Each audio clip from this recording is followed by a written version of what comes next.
Hey, I'm Alex Rackler from Board Game Co, and today I'm reviewing Open Season from Sit Down Games. Open Season is a 2 to 4 player set collection game. I think so. I think it's a set collection game. Sometimes when I'm doing these reviews, I usually try to start off with like this is a worker placement, this is an area control, this is a cooperative something, and other times I'm not entirely sure what the game is, but this is mostly a set collection game. Across the course of the game, specifically across 11 turns, at least in one of the game modes, across 11 turns of play, you're going to be gathering cards of various races over here, being mindful of these icons over here because those will matter too, placing them down onto your 11 spots on the board, as well as into your stock, which will then move into a separate pile to score points in, and you're trying to score as many points as possible from a variety of sources. If that wasn't exactly the most clear, that checks out. That makes sense. It's not immediately clear yet. But the basic idea for a turn, what you need to know is that on a turn, you're going to take 2 cards from this row of cards over here. So maybe I take these 2 cards. One will go onto your board, one will go over to here. The one that goes here will be worth points at the end of the game, and the ones that go here will give you abilities and define how you get points in the game. That's it. You have 11 turns to do exactly that. Let's go ahead and take a few turns so you have a better understanding of how that might play out. So let's go ahead and do the exact same thing we just did a second ago, but this time around what I'm going to do is I'm going to take these 2 cards. I'm going to take these that both are the same race, and I'm going to go ahead and put one over here. Okay, so I'm going to place this card over here, and then I'm going to place this card over here. And again, this card, the card that goes here, is now going to activate any matching race abilities we have on this row, which funnily enough, because I took 2 matching cards, means I'm going to activate this race ability. I'm going to draw the top 2 cards of the deck. I'm going to look at one. Well, first let me go ahead and refill this row over here. I'm going to draw top 2 cards of the deck. I'm going to look at one. I'm going to place that one into my supply, and the other one will go back on top of the deck. And I'm going to go ahead and take this one. You'll see why in a second. So this is going to go over here. This will go back on top of the supply. Other players go ahead and take some turns. Let's just wipe away a few cards, pretend they took their turns. New cards come out, and now it's back to my turn. On my turn, I'm once again going to go ahead and gather these cards. I'm going to take 2 cards. This time around, I'm going to do something different. I'm going to take this card and put it down over here. Now, this card says, at the end of the game, well, first things first, by the way, these move away. These are going to score. They go face down, and they're going to be worth points to me. Now, this card that goes here is going to define that at the end of the game, I'm going to get 2 points for every matching race I have that I've taken and scored, which is already one of them from over here. So I already have 2 points from this card here. But I'm also adding this card down here, which is hopefully going to score me points next round, although players do see that I want these cards, and that might matter soon. You'll see why shortly. But in the meantime, I do not activate any abilities because I don't have any matching race that matches this race over here. We'll once again put new cards out, and once again we'll do what we've been doing. We'll gather a few cards, pretend other players have taken some cards, and we'll come back to my turn and do it again before I then just go ahead and walk through the rest. This time round, I'm going to go ahead and let's see. We have more dwarfs over there. Maybe I can activate a dwarf. That could be useful. So you know what I think we'll do? We already have one knife symbol. We only have one knife symbol. You know what? I think I'm going to go ahead and I think I'm going to take this dwarf and put it down over here. Okay, so I'm going to put that dwarf over here, and we're going to take this card, let's say, and this card we'll put down over here. Okay, we're going to put that card over there. Although, again, first things first, you clear your supply. We're going to go over here. I'm going to put this card here. I'm going to grab this. Because I played a dwarf, I'll once again take those 2 cards over there. I'll look at them. I'll see what I got. And I got these 2 over here. I'm going to go ahead and take this one, and you'll see why. You know, we'll do another turn so I can show you why that matters, and then this will go back on top of the deck. Although, really, I should go ahead and refill the supply first. Anyways, that's my turn. We'll come back to a few turns from now. We'll go ahead and just clear out a bunch of cards, and back to my turn, and we'll do one more turn before walking you through things. So, right now, we go ahead, we take a look at the supply over here, and this time around, I'm going to take this one over here, and this one. Okay, now let's walk you through what I'm going to do over here. This card is going to go over here. We're at the end of the game, and these, once again, clear over there. At the end of the game, I'm going to get 2 points for every matching attribute. Okay, so not for the specific race, but for the attribute instead. And this one will go over here, where it'll activate this ability, which lets me take the top card of someone else's stock. They'll go ahead and be able to take a replacement card, but I'll take the top card of their stock, and for the sake of funsies, let's pretend I was able to take a one of these hook thingies. So I'm taking one of these hook things, and I'll put it down there, because I get 2 points for every hook icon. And for that end, let's go ahead and take a look over here. This is going to clear back to our supply, and you're going to rinse and repeat this whole process of every round you fill up one of the 11 spots on your board that each have a different impact. Every round you put 1 card into your stock, which will then move over here, and then you can go ahead and activate abilities along the way as well, and at the end of the game you're going to score points for a bunch of things.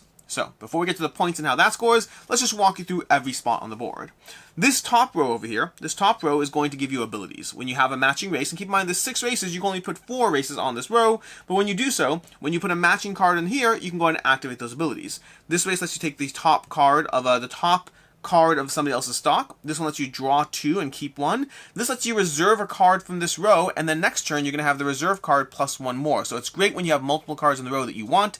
And this one lets you move. There's certain tokens that can go onto the top row to activate their abilities, and lets you move them to the bottom row where they're going to score points. In general, there's a few spots on the board that'll give you these trophy tokens, and you can place them either on the top row to activate an ability or on the bottom row to get points. When you go here, you get to move a token from the top row to the bottom row, meaning you'll benefit twice from that token effectively. So those are going to be the 4 action spots. Over here, this spot defines that the race you put here is worth -2 points, and the race you put here is worth -3 points, which means you have to, by the way, we didn't talk about this yet, but you have to do different races because of this bar. Similarly, on this bottom row, you have to do different races, and on this top row, you have to do different races. But that means 2 of the 6 races are going to be worth negative points to you, versus 2 of the races that are going to be worth positive points. You get 2 points for every race you put here, 1 point for every race you put here, and 10 points if you have the most of the race that you put here. So whichever race you put here, assuming you have the most of it, you'll get 10 points.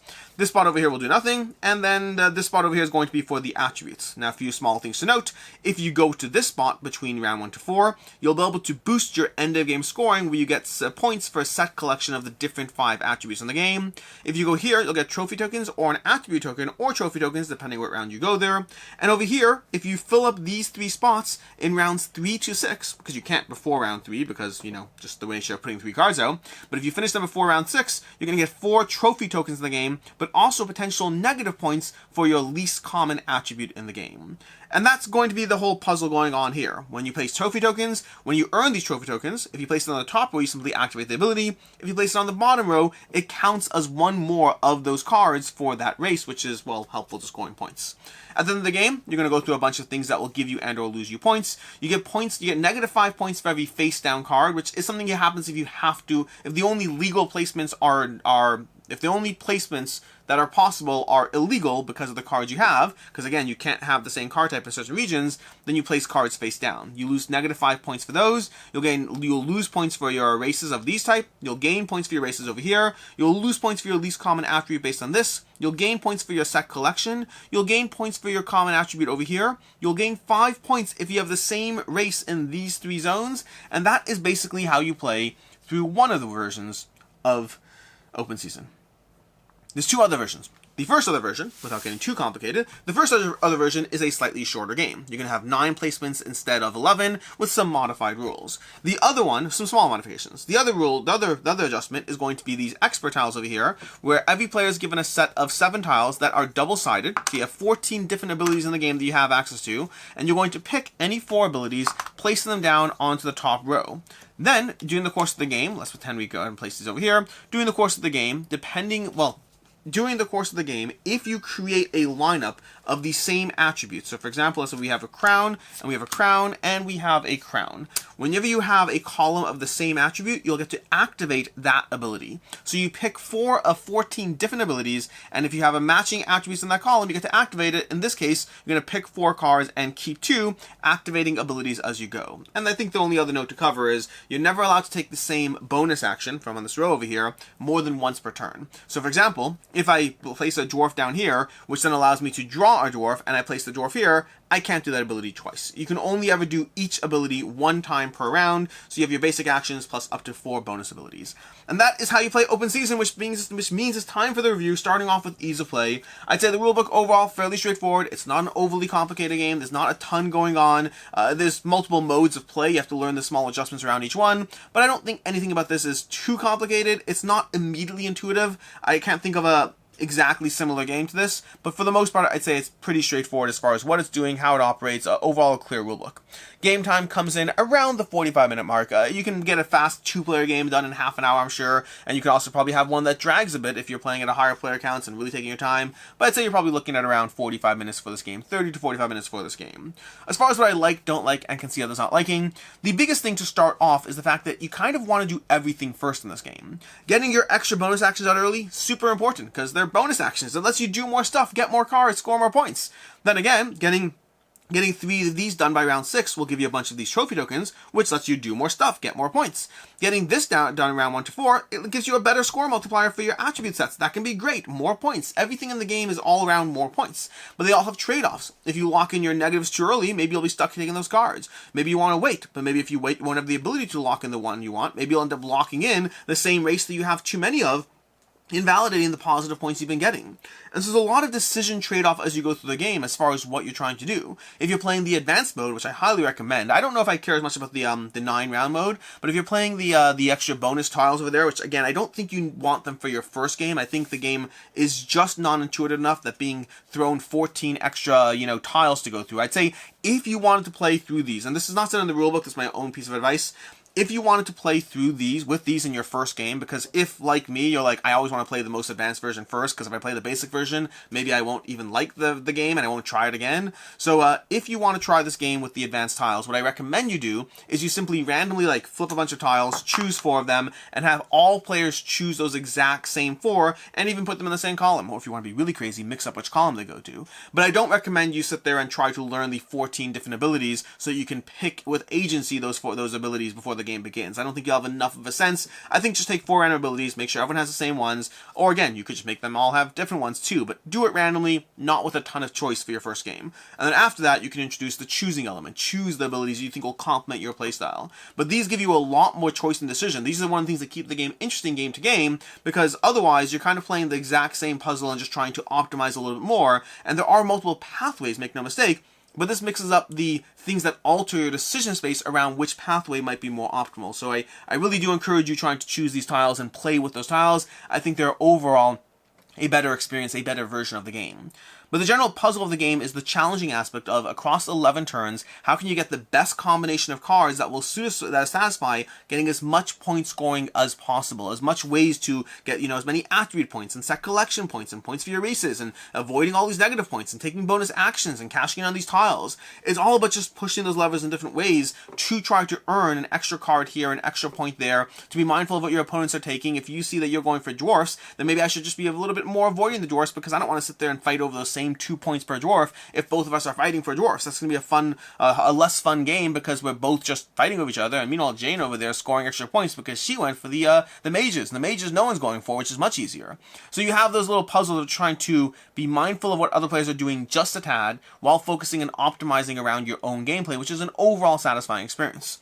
As far as things I don't like in the game, there's definitely a degree of luck of the draw, particularly I'd say towards the end game, as you're trying to get the right things for your grid. If you're trying to get all 3 races the same, if you're trying to make sure you don't have any of these cards over here, you might find yourself stuck to a certain extent as you go through it. I also think the art is not always the most obvious between the races. They have icons for the different attributes, but the races, some of them look a little bit more similar than others. So even these two are different races, which isn't the craziest concept. I can see they're different, but these two are the same over here. So when you're looking at these cards over here, sure, these are very, very different. The mages stand out. I think particularly these 2 races look just similar enough that you want to pay attention to the fact that they have the green hair, but the faces otherwise look similar. So it's a small nitpick. I don't think it's a big deal. But overall, I'd say overall it's a satisfying experience. As far as I can see others not liking, first of all, you're going to have people stealing your cards. You do have this one mechanic where you can steal cards from someone else's stock, and you get a card back when that happens. To be very clear, you do get a card back, and you even have some agency over getting a card back, but someone else can take that card, and you may not be able to get the perfect replacement. You may have had that one card that really gives you 2 points for this, plus 2 points for that. It's a 4-pointer. It's really going to help. It also completes an attribute set for you, which gives you another 4 points over here, or 7 if you got that. So there are times where you just won't be able to get that perfect card, and it's worse when someone stole it from you. As far as final thoughts on Open Season, I overall enjoy this game. It's a satisfying game. The puzzle works. I don't think I've been wowed by it, but I think I've enjoyed a game that manages to feel different. Which, by the way, one thing I will say about sit-down games in general, their games very often manage to feel different. There's not always direct comparisons of, oh, this game's like that or like that. This game feels different. You are basically lining up, every round you pick 2 cards, you're lining a wall, it's called the wall in the game. You're lining those cards up on the wall. Each one does something different as far as how it interacts with the rest of the cards you're trying to accumulate, but you don't just end the game with 11 cards, because all these powers and abilities. Overall, it is both satisfying, rewarding, compelling, all those things, without being, oh my gosh, I'm absolutely in love.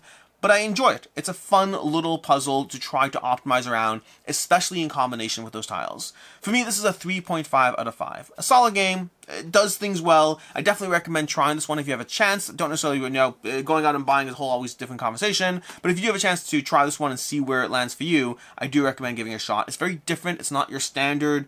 Again, the experience is different. It's not something I could directly give you an apples to apples comparison, but it was satisfying to play through. A 3.5 out of 5. In any case, until next time, I'm Alex Radical from Board Game Co. I hope you enjoyed this video, and as always, I hope you have a good one.